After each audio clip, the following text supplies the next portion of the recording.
बिस्मिल्लाहिर्रहमानिर्रहीम। कंपोजिशन की जो सेकंड वीडियो है इसमें ज़्यादा हमारा जोर जो है ना वो प्रोग्रामिंग की तरफ है। तो प्रोग्रामिंग सॉल्यूशंस हम देखेंगे। जैसे मिसाल के तौर पे ये सर्किल की क्लास है, इसमें हम पॉइंट की क्लास को यूज़ करेंगे और सर्किल का जो सेंटर पॉइंट होता है ना वो हम ये पॉइंट की क्लास को यूज़ करते हुए डिफाइन करेंगे। यानी सेंटर एक्स और सेंटर जो वाई होगा ना वो हम यहाँ पे डिफाइन करेंगे। तो सर्किल की जो क्लास है ना उसमें पॉइंट की क्लास का एक ऑब्जेक्ट हम बनाएंगे, ठीक है। और एक होगा रेडियस की हमारी फील्ड होगी जिसकी टाइप है डबल, और उसको इनिशियलाइज कर देंगे 1.0 से। इस सर्किल की क्लास जो है वो पॉइंट की क्लास को इस्तेमाल कर रही है। सर्किल की क्लास पॉइंट की क्लास को इस्तेमाल कर रही है, और पॉइंट एक सेपरेट हमारे पास क्लास है जिसमें सिर्फ दो डाटा वेरिएबल हैं, एक्स और वाई। तो ये हम यहाँ पे देखेंगे। इसके अलावा तो बाकी आप देख रहे हैं कि कंस्ट्रक्टर है यहाँ पे, नो आर्ग्यूमेंट कंस्ट्रक्टर है, और एक ऐसा कंस्ट्रक्टर है जिसमें एक्स वाई और डबल ये तीन हमारे पास वैल्यूज दी हुई हैं। तो उसकी मदद से हम यहाँ पर एक्स वाई और जो है रेडियस उसको इनिशियलाइज कर रहे हैं। और एक जो कंस्ट्रक्टर है इसमें दो फील्ड्स हैं, ठीक है। एक पॉइंट दिया हुआ है, पॉइंट ये सेंटर जो है ना पॉइंट टाइप का ऑब्जेक्ट है, और इस पॉइंट टाइप के ऑब्जेक्ट से हम यहाँ पर वैल्यूज को इनिशियलाइज करेंगे। और एक डबल है रेडियस। तो यहाँ पे जो है ये आपके पास तीन ओवरलोडेड कंस्ट्रक्टर, तीन कंस्ट्रक्टर्स हैं ओवरलोडेड। और यहाँ पर आपके पास बाकी तो गेटर्स और सेटर मेथड्स हैं। हाँ, एक आपके पास एरिया कैलकुलेट करने का है, सरकमफ्रेंस कैलकुलेट करने का है, और यहाँ पर एक दूसरे सर्किल से एक सर्किल का डिस्टेंस यहाँ पे कैलकुलेट करना। अच्छा, ये देखें आप, टू स्ट्रिंग में हमने फॉर्मेट दिया हुआ है कि इस तरह से प्रिंट होना चाहिए जब हम सर्किल का ऑब्जेक्ट प्रिंट करवाएं, कि सर्किल पहले नाम लिखा हुआ है, फिर स्क्वायर ब्रैकेट, फिर सेंटर इज इक्वल्स टू, और ब्रैकेट के अंदर एक्स और वाई की वैल्यू आए, कॉमा हो, और radius is equals to message हो, और फिर आर यानी कि रेडियस की वैल्यू प्रिंट हो, फिर स्क्वायर ब्रैकेट क्लोज हो। इस तरह का मैसेज हमारे पास टू स्ट्रिंग के अंदर होना चाहिए। इसके अलावा यही पॉइंट की क्लास हम लाइन में इस्तेमाल करेंगे। लाइन में क्या होता है, लाइन दो पॉइंट से मिलकर बनती है। तो यहाँ पे दो पॉइंट के ऑब्जेक्ट्स जिनका हम नाम रखेंगे बिगिन और एंड, लाइन के हवाले से, ठीक है। बिगिन पॉइंट और एंड पॉइंट। तो ये जो बिगिन और एंड है ये हमारे पास क्या है, दो ऑब्जेक्ट्स हैं, और ये हमारे पास दो हम एट्रीब्यूट्स हैं लाइन की क्लास में, और दोनों की टाइप क्या है, पॉइंट क्लास। ये दोनों पॉइंट ऑब्जेक्ट्स हैं जो यहाँ पे इस्तेमाल होंगे। और बाकी आप देख लें, गेटर सेटर है और तो कुछ भी नहीं है। बाकी ये है कि लाइन की लेंथ हमें निकालनी है, दोनों पॉइंट्स में क्या कितना डिस्टेंस है वो हम यहाँ पे निकालेंगे। अच्छा, थर्ड जो हम एक क्लास यहाँ पे स्टडी करेंगे वो वोट और कैंडिडेट के हवाले से है, ठीक है। यहाँ पर हमारे पास जो है एक हम स्टैटिक भी रखना चाह रहे थे वेरिएबल, वोट की क्लास है, और एक कैंडिडेट की क्लास है, ठीक है। और कैंडिडेट की क्लास जो है ये वोट की क्लास को इस्तेमाल कर रही है। देखें, कैंडिडेट की क्लास में एक कैंडिडेट का नाम है और उसके कितने वोट्स हैं। वोट में एक फील्ड है इंटीजर, और ये जो है ना नंबर ऑफ कैंडिडेट्स ये हम रखना चाह रहे हैं स्टेटिक, ताकि हम जितने कैंडिडेट क्रिएट होते रहे ना, तो यही वो स्टेटिक है, यहाँ पे डिक्लेयर होना चाहिए था, खैर बहरहाल। तो जितने नंबर ऑफ कैंडिडेट्स होंगे वो यहाँ से हम प्रिंट करवा लेंगे, यानी जैसे जैसे ऑब्जेक्ट क्रिएट होंगे ना कैंडिडेट के, तो ये वेरिएबल हम इसमें इंक्रीमेंट करते रहेंगे। बाकी ये तो कंस्ट्रक्टर है, गेटर है, ये उसका नाम गेट करना, उसका वोट कितने हैं और नंबर ऑफ कैंडिडेट्स कितने हैं, ठीक है। अच्छा, यहाँ पर जो हमारे पास मेथड है वो एक तो है सेट काउंट और गेट काउंट का, और एक है इंक्रीमेंट और डिक्रीमेंट का, और काउंट वेरिएबल को इनिशियलाइज करने का, ठीक है। तो ये जो हमारे पास वोट की क्लास है ये हम बनाएंगे, और इसका ऑब्जेक्ट फिर हम यहाँ पे इस्तेमाल करेंगे कैंडिडेट की क्लास में। अच्छा, एक्सेस मॉडिफायर्स के हवाले से एक छोटा सा डिस्कशन है यहाँ पर, फिर हम नेटबीन्स की तरफ चले जाएंगे। ये आप देखें कितना खूबसूरत ये टेबल है। ये देखें इस तरह से, ये यस यूं चला जा रहा है ऐसे, और ये पूरा हिस्सा नो है। क्या मतलब है, यानी अगर कोई चीज आपके पास पब्लिक आपने डिक्लेयर की है, सेम क्लास में भी एक्सेस कर सकते हैं, सेम पैकेज में भी कर सकते हैं, सब क्लास से पेरेंट क्लास एक्सेस हो सकती है, और आउटसाइड द पैकेज भी वो जो है आप उसको इस्तेमाल कर सकते हैं, कॉल कर सकते हैं। लेकिन अगर कोई चीज प्रोटेक्टेड है तो सेम क्लास में हो सकती है, सेम पैकेज में हो सकती है, और सब क्लास जो है वो अपने पेरेंट क्लास की प्रोटेक्टेड चीज को इस्तेमाल कर सकती है, लेकिन आउटसाइड पैकेज जो है ना वो नहीं हो सकता, ठीक है। हाँ, सब क्लास है, सब क्लास के तौर पे आपने एक क्लास को चाइल्ड क्लास डिक्लेयर किया है तो पेरेंट क्लास की प्रोटेक्टेड को एक्सेस कर सकती है, भले वो डिफरेंट पैकेज हो, ठीक है। लेकिन अगर आउटसाइड आप पैकेज हैं और आपने ये कॉन्सेप्ट नहीं दिया है सब क्लास का, तो फिर आप एक्सेस नहीं कर सकते, ठीक है। तो डिफरेंट पैकेज हो और चाइल्ड पेरेंट रिलेशनशिप हो तो फिर सपोर्टेड है प्रोटेक्टेड। अच्छा, पैकेज प्राइवेट जो है वो सेम पैकेज में हो सकता है, और सेम क्लास में हो सकता है, सब क्लास में नहीं हो सकता, आउटसाइड पैकेज नहीं हो सकता। और अगर कोई चीज़ प्राइवेट है तो वो सिर्फ सेम क्लास में ही एक्सेस हो सकती है, बाहर नहीं हो सकती। If a subclass is in the same package as its superclass, then the superclass members can be accessed using the default यानी package private access modifier। अगर सब क्लास जो है ना सेम पैकेज में है तो पैकेज प्राइवेट से भी हो सकती है एक्सेस। ठीक है, लेकिन डिफरेंट है, अगर डिफरेंट पैकेज है तो फिर नहीं हो सकता। यहाँ पे यस आ सकता है अगर सेम पैकेज हो, ये मतलब है इसका। अच्छा, कंपोजिशन के कुछ फवायद देख लेते हैं, फिर चलते हैं नेटबीन्स की तरफ। ये बस लास्ट स्लाइड है। तो कंपोजिशन का फायदा क्या है कि जो एक क्लास आप दूसरी क्लास में इस्तेमाल कर रहे हैं, तो एक क्लास एक पैकेट बन गई आपके पास, ठीक है ना, और उसके अंदर आप किसी और क्लास को यूज कर रहे हैं, तो देखिए कितना बड़ा फायदा है कि कोई कोड जो आपने पहले बनाया था वो अब बतौर एक मेंबर के इस्तेमाल हो रहा है किसी और क्लास में, तो रीयूजेबिलिटी आ गई ना। इसके अलावा flexibility and modifiability, you can replace और modify a component without affecting other parts. इस तरह से एक क्लास आपने अलग कर दी, दूसरी क्लास अलग है, एक क्लास दूसरी क्लास में इस्तेमाल हो रही है, तो इससे फ्लेक्सिबिलिटी आ गई। वो क्लास अपनी प्रॉपर्टीज के साथ अलग डिफाइंड है, तो आप चाहे तो उसको मॉडिफाई करें, उसको चेंज करें, उसको किसी और क्लास में भी इस्तेमाल कर लें चेंज करके, तो ये फ्लेक्सिबिलिटी है। ठीक है, और इसी से जुड़ा हुआ ये पॉइंट है कि प्रिवेंटिंग टाइट कपलिंग। अगर आप वो क्लास का ऑब्जेक्ट ना बनाते बल्कि यहाँ पर भी आप एक एक्स और वाई पॉइंट की फील्ड डिफाइन करके और एक्स और वाई यहाँ पे डिफाइन करते, तो फिर आपको पॉइंट के जितने भी मेथड्स वगैरह थे वो सब यहाँ दोबारा लिखने पड़ते। लेकिन और सारी चीजें ना मिक्सअप हो जाती हैं, यानी सर्किल के साथ पॉइंट भी मिक्सअप हो जाता। तो इससे बहुत टाइट कपलिंग हो जाती है कोड की, यानी आप उसको सेपरेट नहीं कर सकते थे कि पॉइंट को सेपरेट हटा ले, सर्किल को अलग कर ले, तो ये टाइट कपलिंग हो जाती है। तो इससे टाइट कपलिंग से बचने के लिए हमने क्या किया है कि हर क्लास अलग अलग डिफाइन की, उसकी क्लासेस के ऑब्जेक्ट्स दूसरी क्लासेस में इस्तेमाल कर रहे हैं। तो इससे क्या होता है कि हर एक चीज एक कंपोनेंट की तरह से फील फील होती है, और वो कंपोनेंट जो है ना वो आसानी से किसी और जगह रीयूज हो सकता है। फिर और का एक फायदा ये होता है, प्रोमोटिंग सिंगल रिस्पॉन्सिबिलिटी प्रिंसिपल। हर क्लास का अपना एक कंसर्न होता है। आप क्या करते हैं, सेपरेशन ऑफ कंसर्न्स के तहत अलग अलग, जिसके इस क्लास की ये रिस्पॉन्सिबिलिटी है, इसकी रिस्पॉन्सिबिलिटी है, तो each class focuses on a single task. वो जो उसका नाम होता है उसकी पहचान बन जाता है, मेकिंग द सिस्टम क्लीनर। तो आपको पता होता है क्लीनर भी और क्लियरर भी हो जाता है आपका सिस्टम। आपको पता होता है कि ये जो मैंने क्लास बनाई है ये सिर्फ ये काम करेगी, उसकी एक नाम, उसका एक पहचान हो जाता है। उससे क्या होता है कि आपको एरर ट्रेसिंग में बहुत आसानी हो जाती है, और हर चीज मॉड्यूल्स में डिवाइड हो जाती है, क्लीन सेपरेट कंसर्न्स के साथ हर मॉड्यूल अपना अपना काम परफॉर्म कर रहा होता है। ठीक है, अब आइए चलते हैं जल्दी से हम कोड की तरफ। और ये जो हमने तीन प्रोग्राम्स देखे थे, तो यानी इनकी प्रॉपर्टीज को डिस्कस किया था, अब आइए इसको हम नेटबीन्स में। जी जनाब, ये हम नेटबीन्स में आ गए हैं। तो सबसे पहले हम देख लेते हैं माई पॉइंट की क्लास। और माई पॉइंट की क्लास जो है इसमें हमारे पास दो प्राइवेट वेरिएबल है, दोनों इंटीजर हैं, एक्स और y. Private integer x semicolon private integer y. ठीक है, ये हमारी क्लास का नाम है, पब्लिक क्लास है माई पॉइंट, और इसी के नाम पर हमने अपनी फाइल का नाम भी रखा हुआ है माई पॉइंट डॉट जावा। अच्छा, अब यहाँ पर हमारे पास जो है नो आर्ग्यूमेंट कंस्ट्रक्टर है। ठीक है, no argument constructor my point, जो कि एक्स और वाई फील्ड को जीरो से इनिशियलाइज कर रहा है। अगर आप यहाँ दिस ना भी लगाएं तो कोई फर्क नहीं पड़ेगा, क्योंकि हमारे जो वेरिएबल्स हैं यहाँ पे वही एक्सेस होंगे, एक्स और वाई। हाँ, यहाँ पर आप देखें कि ये पैरामीटराइज कंस्ट्रक्टर है जिसमें आप एक्स और वाई की वैल्यू पास कर रहे हैं। तो यहाँ आपके जो क्लास के वेरिएबल हैं, जो जब आप ऑब्जेक्ट बनाएंगे तो उसमें भी एक्स और वाई होगा ना, और यहाँ पे मेथड में जो वेरिएबल डिफाइंड है वो भी एक्स और वाई है, जो कि वैल्यूज को कैच कर रहे हैं।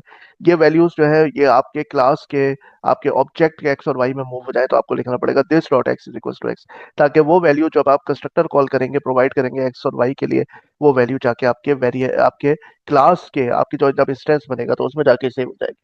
तो पैरामीटराइज कंस्ट्रक्टर हो गया। अब उसके बाद हमारे पास गेटर्स हैं जिसमें हम एक्स और वाई की वैल्यू रिटर्न करवाएंगे, जो भी एक्स और वाई की वैल्यू होगी। सिर्फ यह सिंपल सी कमांड है, रिटर्न एक्स रिटर्न वाई, ये आपका गेटर हो गया। सेटर में आप क्या कर रहे हैं, एक्स और वाई की वैल्यू को सेट कर रहे हैं। तो कंस्ट्रक्टर से सेटर का फायदा तो आपको पता है ना, कंस्ट्रक्टर तो जब ऑब्जेक्ट क्रिएट होता है बस फर्स्ट टाइम उस वक्त चलता है। Set x set y, set x y एक साथ आप एक्स और वाई की वैल्यू दोनों सेट करवा दें। ये तीनों तो आप किसी वक्त भी प्रोग्राम में कॉल कर सकते हैं जब आपका दिल चाहे। ऑब्जेक्ट एक दफा बन गया, कंस्ट्रक्टर कॉल हो जाएगा। उसके बाद एक्स और वाई की वैल्यू चेंज करवानी है, आप यहाँ पे ये चला लें, सेटर कॉल कर लें। इसके बाद हमारे पास टू स्ट्रिंग है, जबरदस्त। और ये क्या करेगा, पहले ब्रैकेट आपको देगा, इस फॉर्मेट में प्रिंट करेगा। अगर यहाँ मैं कमेंट ले लूँ तो यहाँ पर ये ब्रैकेट आएगा, पहले ये देखें ब्रैकेट आएगा, उसके बाद एक्स की वैल्यू आएगी, सपोज करें एक्स की वैल्यू है 3, फिर आप देखें कॉमा आएगा, ये आ गया कॉमा। कॉमे के साथ आप देखें स्पेस है, स्पेस आई। उसके बाद वाई की वैल्यू आई, मिसाल के तौर पे 5, और फिर क्लोजिंग ब्रैकेट आया यहाँ से। ये इस तरह से पॉइंट को प्रिंट करेगा, कितना खूबसूरत लगेगा देखा। और इसके बाद ये डिस्टेंस का मेथड है, और डिस्टेंस का मेथड दो दो दफा है। ये क्या है भाई? ये ओवरलोडिंग कहलाती है, पॉलीमॉर्फिज्म। एक ही मेथड का नाम है और दो दफा एक ही स्कोप में, एक ही क्लास में हम यहाँ पे इसको डिफाइन कर रहे हैं। लेकिन लेकिन सिग्नेचर अलग है मेरे भाई। सिग्नेचर अलग है। यहाँ पर एक्स और वाई आप इसको दे रहे हैं पॉइंट का, और यहाँ पूरा पॉइंट ऑब्जेक्ट दे रहे हैं आप, जिसका नाम आपने रखा है प्यार से एनदर। ठीक है। अच्छा, जब आप एक्स और वाई दे रहे हैं तो ये एक्स और वाई दूसरे पॉइंट के होंगे, और जिस पॉइंट के फेवर में ये मेथड कॉल होगा ना, उसके एक्स और वाई ये रहे, this dot x, this dot y. तो दिस डॉट एक्स यानी कि जैसे आपने कॉल किया पी वन डॉट डिस्टेंस, तो पी वन का जो एक्स होगा उसमें से ये वाला एक्स माइनस हो जाएगा, फिर आप उसका स्क्वायर ले लेंगे। ये पावर का मेथड है। पावर के मेथड में दो आर्ग्यूमेंट है, एक तो ये वैल्यू है और इस पर कितनी पावर लगानी है वो ये है। तो आपको इसका स्क्वायर लेना है, ठीक है ना। तो ये आपको तो पता है ना कि ये फॉर्मूला क्या है, ये पीछे भी हमने डिस्कस किया था कि स्क्वायर रूट ऑफ, ठीक है, जो भी आप कर रहे हैं, X raise to the power two plus और Y raise to the power two, Y का difference raise to the power two, ये। तो एक्स डिफरेंस कर लें, एक्स अंडर स्कोर डिफरेंस और वाई अंडर स्कोर डिफरेंस का स्क्वायर। ये है दरअसल फॉर्मूला कि एक्स इस पूरे का स्क्वायर रूट है ना, तो यहाँ भी एक ब्रैकेट लगाइए और एक एंड पे ब्रैकेट लगाइए। ये डिस्टेंस आपको देगा दो पॉइंट्स के दरमियान। इसी तरह ये माई पॉइंट एक पॉइंट है, एनदर, और एक तो आपका जिसके फेवर में मेथड कॉल हो रहा होगा वो तो दिस हो गया ना, this dot x minus another dot x, इस एनदर पॉइंट का जो एक्स है माइनस करो, और फिर उसका स्क्वायर ले लो। देखिए पावर, मैथ डॉट पावर, तो ये पहले ही सब्ट्रैक्शन करेगा, फिर उसका जो है ना स्क्वायर लेगा। इसी तरह वाई वैल्यू सब्ट्रैक्ट करके उसका स्क्वायर लेगा, मैथ डॉट पावर, और फिर जो वैल्यू पूरी बनेगी ना उसका स्क्वायर रूट ले लेगा। ठीक है। इसके अलावा एक हमारे पास मेथड है जो कि मिड पॉइंट निकाल रहा है। दो पॉइंट्स की एक्स वैल्यूज को प्लस करके डिवाइड बाई टू कर रहा है, दो की वाई को प्लस करके डिवाइड बाई टू कर रहा है, इसको एक पॉइंट बना के रिटर्न कर रहा है। ये आप देखें कितना खूबसूरत ये स्टेटमेंट है, क्योंकि रिटर्न आप सिर्फ एक चीज को करा सकते हैं। तो आपने क्या किया, एक नया पॉइंट ऑब्जेक्ट बनाया और उसमें आपने एक्स और वाई की वैल्यू रख दी। ये जो एक्स और वाई निकला ना, ये पॉइंट की शक्ल में कंबाइन करके आपने रिटर्न करा। ब्यूटीफुल स्टेटमेंट है ये। और यहाँ पर आ जाइए, यहाँ आप क्या कर रहे हैं जनाब, दो पॉइंट्स आपने बनाए, पी वन और पी टू। उसका उसका distance distance between P one and P two, कौन सा वाला डिस्टेंस कॉल होगा, ये वाला या ये वाला? जी, तो यहाँ पर आप डिस्टेंस को पी टू ऑब्जेक्ट पॉइंट दे रहे हैं। तो कहाँ पर है ऑब्जेक्ट, ये रहा, माई पॉइंट एनदर। यहाँ पर आप पॉइंट टाइप का ऑब्जेक्ट दे रहे हैं इसको, तो ये वाला डिस्टेंस कॉल होगा, ये वाला नहीं होगा। ये वाला कब कॉल होगा, जब जैसे यहाँ आपने कॉल किया पी वन डॉट डिस्टेंस 7,9, यहाँ आपने डायरेक्ट एक्स और वाई वैल्यू दे दी कि पी वन जो पॉइंट है आपका 3 और 4, उसका डिस्टेंस निकालो पॉइंट 7 और 9 से। लेकिन यहाँ आपने एक ऑब्जेक्ट बनाया पी टू ऑब्जेक्ट, आपने वो पास कर दिया इसको। आपने कहा कि पी टू ऑब्जेक्ट का डिस्टेंस निकालो किसके साथ, पी वन। तो पी वन के फेवर में आपने डिस्टेंस का मेथड कॉल किया, तो एक ऑब्जेक्ट हो गया पी वन, और दूसरा हो गया जो आपने आर्ग्यूमेंट में दिया है पी टू, जो जाके कैच कर लेगा एनदर, एनदर कैच करेगा पी टू को। अब पी वन और पी टू जो है ना, यहाँ पे उसका मामला चलेगा। तो जब आप ऑब्जेक्ट पास करेंगे तो ये ऑब्जेक्ट वाला डिस्टेंस कॉल होगा, और जब आप डायरेक्ट वैल्यूज देंगे तो एक्स और वाई वाला डिस्टेंस कॉल होगा। ये पॉलीमॉर्फिज्म हो गई। आइए इसको जनाब रन करते हैं हम। माई पॉइंट, ये रहा जनाब हमारा माई पॉइंट। इसको रन करें। जी, distance between points P one and P two 2 आ गया, और डिस्टेंस बिटवीन पॉइंट्स 3 4 एंड 7 9, 7 - 3 4 और 9 - 4 5, 4 का स्क्वायर 16 और 5 का 25, 16 + 25 41, 41 का स्क्वायर रूट निकला है 6.4। ये हो गया हमारा पॉइंट वाला। अब आ जाए माई सर्किल जो है ना, माई सर्किल में हमने हमारे पास दो डेटा एट्रीब्यूट्स हैं। एक खुद माई पॉइंट ऑब्जेक्ट है जिसका नाम सेंटर रखा है, और एक इंटीजर है रेडियस। ये है कंपोजिशन कि माई सर्किल में हम माई पॉइंट इस्तेमाल कर रहे हैं। अब माई सर्किल जो ऑब्जेक्ट होगा हमारा, जब उसका ऑब्जेक्ट बनाएंगे तो एक कंस्ट्रक्टर हमने तीन बनाए हुए हैं। एक में हम एक्स वाई और रेडियस दे रहे हैं, एक में कुछ नहीं दे रहे, तो फिर माई पॉइंट का कंस्ट्रक्टर कॉल करके 0 0 से उसको इनिशियलाइज कर रहे हैं। ठीक है, माई पॉइंट का कौन सा कंस्ट्रक्टर कॉल होगा जिसमें हम एक्स और वाई दे रहे हैं? ऊपर चलें, देखें जनाब कौन सा है माई पॉइंट का कंस्ट्रक्टर, ये रहा, जिसमें एक्स और वाई वैल्यू हम दे रहे हैं, वो यहाँ पे चले जाएगी। अच्छा, माई पॉइंट अगर खाली वाला भी कॉल कर लेंगे तो कोई मसला नहीं है, वो भी एक्स और वाई को 0 से इनिशियलाइज कर देगा।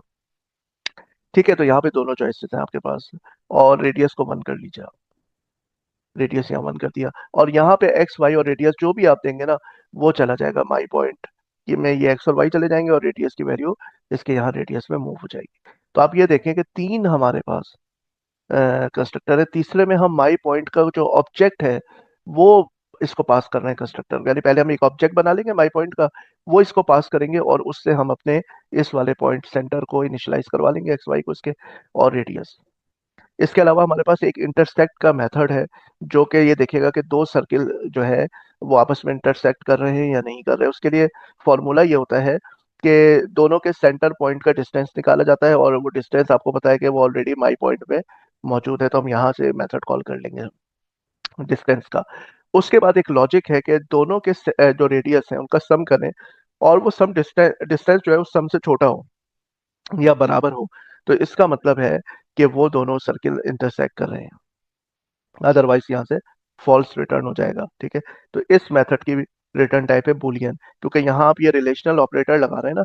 रिलेशनल ऑपरेटर से जब आप किसी चीज को कंपेयर करते हैं तो आंसर ट्रू या फॉल्स आता है।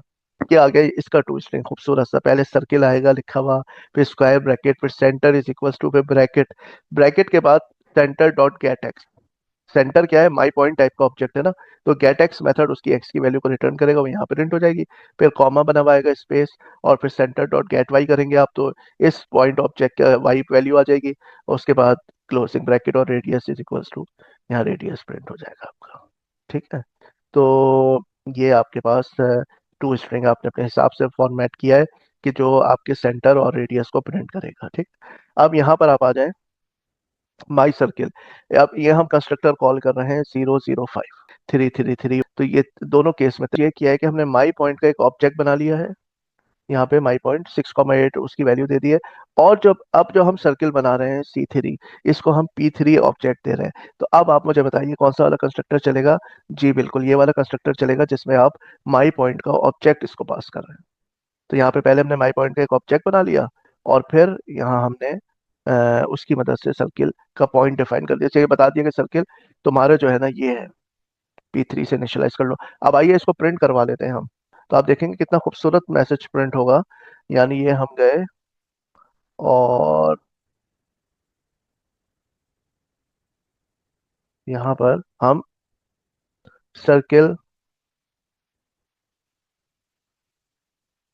नंबर 3, थर्ड सर्किल हमारा, और यहाँ पर हम सिर्फ लिख देंगे C3, कुछ भी नहीं करेंगे, सिर्फ C3 लिख देंगे। और आपको पता है C3 जब भी system dot out dot print l n में हम ऑब्जेक्ट की वैल्यू प्रिंट करवाते हैं तो by default to string call हो जाता है। अगर टू स्ट्रिंग हमारा खुद नहीं होता तो ये जाता है और ऑब्जेक्ट का टू स्ट्रिंग कॉल करता है, जिसमें एड्रेस दे देता है जैसे हमारे जो भी होता है। लेकिन यहाँ हमने बड़ा खूबसूरत सा टू स्ट्रिंग अपना बनाया हुआ है, जिसमें सर्किल और square bracket centre is equals to, और ब्रैकेट में एक्स और वाई आएगा, और फिर ये ठीक है। तो ये हम यहाँ पर इसको रन करके देख लेते हैं, माई सर्किल डॉट जावा, माई सर्किल डॉट जावा को रन करते हैं, और यहाँ पर ये देखें कि आप ये सर्किल, ये देखें बिल्कुल टू स्ट्रिंग वाला, ये पहले सर्किल लिखा है, square bracket centre is equals to, ये 6 और 8 आया इसका पॉइंट, और रेडियस इज इक्वल्स टू 3 हमारे पास यहाँ आ गया है। ठीक है, तो ये कंपोजिशन आपने देख ली माई पॉइंट, और किस तरह से माई सर्किल में इस्तेमाल हुआ है। अब यही आप देख लें लाइन में। लाइन में हमारे पास जो है ना बहुत सिंपल, हमने ये क्लास रखी है, और इसमें लाइन में हमने माई पॉइंट के दो ऑब्जेक्ट्स लिए हैं। ठीक है, तो जैसे कि वहां पे हमारे पास थ्योरी में था कि एक का नाम हमने बिगिन रख दिया और एक का नाम हमने एंड रख दिया। ठीक है, तो अब ये हमारे पास बिगिन हो गया, और ये हमारे पास P2 के बजाय एंड हो गया। तो हमारे पास दो पॉइंट हो गए, बिगिन और एंड। ठीक है, तो अब यहाँ पर आप देखें कि हमारे पास है कैलकुलेट डिस्टेंस का मेथड। कैलकुलेट डिस्टेंस का मेथड हमारे पास दोनों पॉइंट्स ये ले रहा है, तो आप एंड पॉइंट में से बिगिन पॉइंट का एक्स माइनस कर दें, क्योंकि ये दो हमारे पास डिफरेंट, एंड के एक्स में से बिगिन का एक्स माइनस कर दें, एंड के वाई में से बिगिन का वाई माइनस कर दें, तो ये आ जाएगा इनका डिफरेंस, एक्स में कितना डिफरेंस है वाई में। फिर उसका स्क्वायर लेंगे, स्क्वायर लेने के बाद स्क्वायर रूट लेंगे। तो ये भी देखें अनदर इम्प्लीमेंटेशन ऑफ डिस्टेंस है, बड़ी मजेदार। हाँ, एक्स का डिफरेंस लिया, वाई का डिफरेंस लिया, उनका स्क्वायर किया, यानी स्क्वायर किस तरह से किया कि जो डिफरेंस आया उसको उसी से मल्टीप्लाई कर दिया, तो स्क्वायर हो गया ना एक तरह से। पावर का मेथड भी कॉल नहीं करना पड़ा, फिर स्क्वायर रूट ले लिया। तो यहाँ पर आप देखें P1 पॉइंट हमने बनाया, my point 1 2, P2 point my point 4 और 6, और P1 और P2 से हमने यहाँ पे एक लाइन ऑब्जेक्ट बनाया, ठीक है, और उसका डिस्टेंस हमने कैलकुलेट किया। तो इस तरह और मेथड हम इसमें डाल सकते हैं।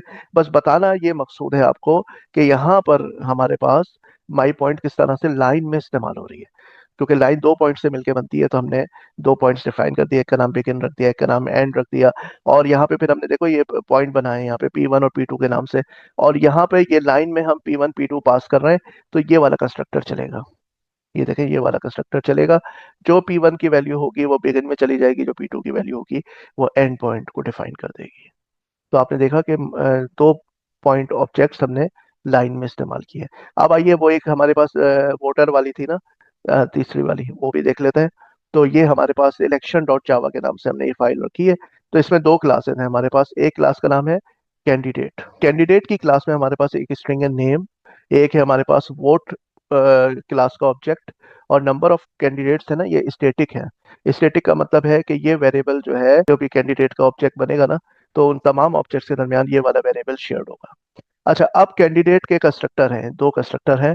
एक में हमने नाम नहीं दिया, अगर सपोज करें तो नेम अननोन हो जाएगा जो भी इलेक्शन में पार्टिसिपेट कर रहा है, और उसका एक वोट ऑब्जेक्ट बन जाएगा, और नंबर ऑफ कैंडिडेट्स जो भी उस वक्त करंट होंगे प्लस प्लस हो जाएंगे। अच्छा, दूसरा जो कंस्ट्रक्टर है इसमें हम नाम पास कर रहे हैं, जो कैंडिडेट खड़ा हुआ है तो उसका नाम जो है वो इस जो भी ऑब्जेक्ट का नेम वेरिएबल है उसमें सेट हो जाएगा, और इसका वोट ऑब्जेक्ट क्रिएट हो जाएगा, और number of candidate plus plus होना तो बहुत जरूरी है।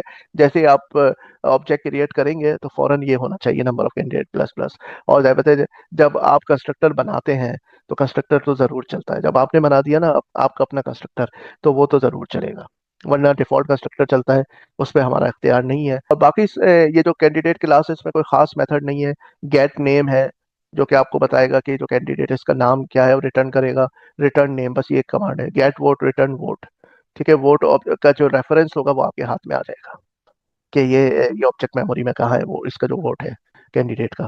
और तीसरा जो है गेट नंबर ऑफ कैंडिडेट्स में जो भी करंट वैल्यू होगी इस वेरिएबल की, यानी जैसे जैसे ऑब्जेक्ट आपके कैंडिडेट बनते रहेंगे इसको हम प्लस कराते रहेंगे, ठीक है। अच्छा, वोट की जो क्लास है इसमें एक वेरिएबल है काउंट, यही बताया गया था हमें।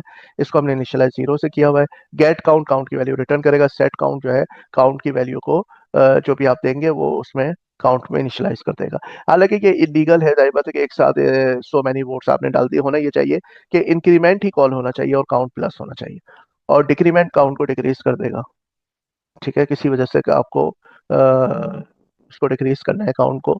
जैसे दो जगह टिक हो गया तो आपने काउंट को दोनों की डिक्रीज कर दिया, तो यहाँ पर काउंट चेक कर लीजिएगा कि काउंट अगर 0 से बड़ा है तो माइनस हो, अगर ऑलरेडी 0 है तो फिर माइनस ना हो, ना नेगेटिव में चला जाएगा। क्लियर जो है काउंट वेरिएबल को 0 कर देगा। तो ये हमारे पास वोट की क्लास है जो कि इस्तेमाल हो रही है कैंडिडेट की क्लास में।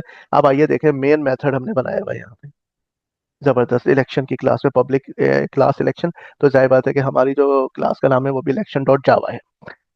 इसमें मेन मेथड है, तीन कैंडिडेट हमने क्रिएट किए। C1 एक कैंडिडेट का नाम एलिस दिया, एक में नाम नहीं दिया, तो जब नाम नहीं दिया तो फिर नाम क्या हो जाएगा, अननोन, ये वाला कंस्ट्रक्टर चलेगा जनाब अली, ये कंस्ट्रक्टर चलेगा। तो हम क्या करेंगे, C1 dot gate vote, C1 का वोट ऑब्जेक्ट का रेफरेंस लो और उसका इंक्रीमेंट मेथड कॉल करो, तो फिर क्या हो जाएगा, C1 का जो काउंट वेरिएबल है ना वो प्लस हो जाएगा। इसलिए दोबारा हमने C1 के लिए इंक्रीमेंट कॉल किया। फिर C2 डॉट गेट वोट, और ये C3 में हमने लीगली क्या कर दिया, 5 वोट डाल दिए, सेट काउंट 5 C3 के लिए। तो अब जब हम प्रिंट करेंगे तो C1 के हमारे पास 2 वोट आने चाहिए, क्योंकि दो दफा हमने इंक्रीमेंट कॉल किया है C1 के फेवर में। C2 के लिए सिर्फ एक दफा कॉल किया है, और C3 के हमने 5 वोट वो खुद से अपनी तरफ से डाल दिए। तो टोटल कैंडिडेट्स में यहाँ पे जब हम कैंडिडेट और गेट नंबर ऑफ कैंडिडेट्स करेंगे तो यहाँ पे रिटर्न हो जाएगा नंबर ऑफ कैंडिडेट्स, और नंबर ऑफ कैंडिडेट्स इस वक्त कितने, 3 हैं हमारे पास। तो आइए रन करके तो देख लें प्रोग्राम। काउंट ये रहा, ठीक है। तो काउंट में हमारे पास है इलेक्शन की फाइल, और ये इलेक्शन डॉट जावा को हमने रन किया। तो क्या बता रहा है जनाब, एलिस के 2 वोट हैं, अननोन का 1 वोट है, और बॉब के भाई 5 वोट्स हो गए, क्योंकि हमने सेट कर दिया था काउंट को। टोटल कैंडिडेट्स हमारे पास अभी यहाँ पे 3 हैं। अगर यही मैसेज मैं यहाँ प्रिंट करा लूँ, जब मैंने तीसरा कैंडिडेट क्रिएट नहीं किया है यहाँ पे, तो मेरे पास क्या आएगा, 2 कैंडिडेट्स आएंगे। इस मैसेज को 2 कैंडिडेट्स के बाद प्रिंट करूंगा। कंट्रोल सी, और यहाँ पे मैंने प्रिंट करा लिया। तो इस वक्त total candidates up till now, तो यहाँ पे आपके पास आ जाएगा 2। ठीक है, तो ये फाइल हमने यहाँ पे रन कर ली। तो पहले लिखा हुआ है total candidates up till now 2, फिर एलिस और नॉन और बॉब के वोट्स आए, फिर टोटल कैंडिडेट्स आपके पास 3 आ गए, क्योंकि इस लाइन के बाद फिर आपने एक नया कैंडिडेट बॉब क्रिएट किया। ठीक है, तो ये हो गया जनाब एक क्लास को दूसरी क्लास में इस्तेमाल करना, कंपोजिशन। तो पॉइंट हमने क्लास बनाई, उसको सर्किल में भी यूज किया, लाइन में भी यूज किया, और इसी तरह वोट की क्लास को हमने कैंडिडेट की क्लास में इस्तेमाल किया। ठीक है, और फिर मेन फंक्शन में उसको हमने डेमोस्ट्रेट करके देखा किस तरह वो काम कर रही है। Thank you very much.